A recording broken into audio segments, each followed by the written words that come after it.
शुभ सकाल पिलामाने आज आम पंचम श्रेणी साहित्य कुसुम पुस्तकर गोटे नुआ पाठ पढ़ा तागर मु तुमको गोटे प्रश्न पचारुछि। अच्छा कहल पिलामाने आमे मंदिर गला बेले क्यों सब जिनिस निजे सांगरे नेकी जाइथाउ कौन कौन नड़िया धूपकाठी दर्शन करने किसी टंका आउ किसी फूल तेबे से आमे मंदिर नहीं कि जाउथबा केते गुडी जिनिस भितर आज आमे सेही गोटे जिनिस विषय रे पढ़िबा सेटा हेउची फूल।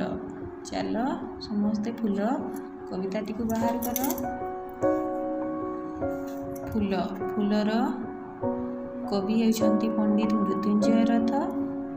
तांको विषय रे आगो किछि जानि नेबा आमे। कवि मृत्युंजय रथ पंडित मृत्युंजय रथ 1882 मसीहा मई मास 14 तारिख रे जन्मग्रहण करथिले।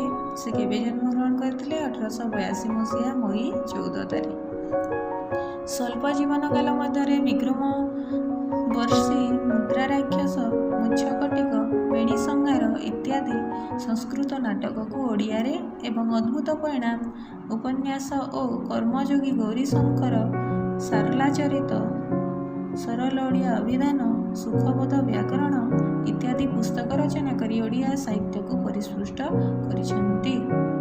तेबे कौन जानिले जे आमर पंडित मृत्युंजय रथ स्वल्प जीवन काल मध्य से अनेक गुड़ी लेखा लिखि जाइछंती। विक्रमवर्षी मुद्रा राक्षस मुच्छकटिक बेणी संहार इत्यादि संस्कृत नाटक को से ओडिया लिखिथिले एवं अद्भुत परिणाम उपन्यास और कर्मयोगी गौरीशंकर सारला चरित ओडिया सरल ओडिया अभिधान सुखबोध व्याकरण इत्यादि पुस्तक को से रचना करी आम साहित्य को परिस्पृष्ट करी छंती। तेबे चलो एबे आमे आम फूल कविताटी को आवृत्ति करिबा। मु प्रथमे गीतटी को आज आवृत्ति करि देउछि,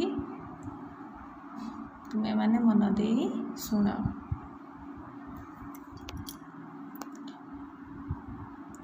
मु बास गछरे लटा बुदारे साग सियोली रे घास उड़ारे मु थाई पर्वते जलस्थलरे बने उपवने कुल कंधरे मु थाई कुंजरे मंदिर पासी संज सकाल रे मु फुटी बासे मोर सुंदर केते निर्मल पतर उपरे दिशे सुडाल कि जुबा बालक अवास्तवीर मते देखिले हंती अथीर मते कि गला रे केबा मुंडरे थुअंती नदली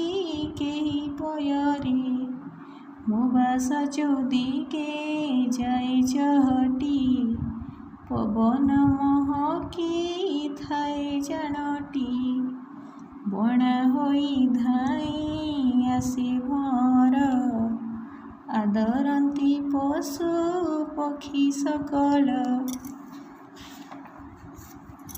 मुकांती देखिले जोगिंक शांति मो देहे देवता से देखु थांती पूजा लगी मोही जाए विधिरे क्यों देवतार न बसे सिरे मोह जोगु पट जाए निस्तरी कीट बसे पुणी सिरे सबुरी। तेबे फूल कवितार आवृत्ति सरी जाइछि। तुमे माने एई भली भाबरे गीतटी को गाई पार। आउ गोटे स्वर अच्छी तुमे माने को जो स्वर भल लागिबो तुमे माने से स्वर दे निजे घरे अभ्यास करियो। मु आउ गोटे स्वर रे गीतटी को गाई देउछि।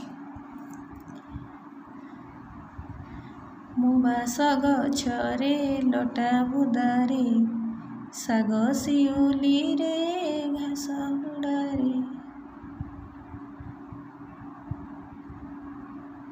ବାସ ଗଛ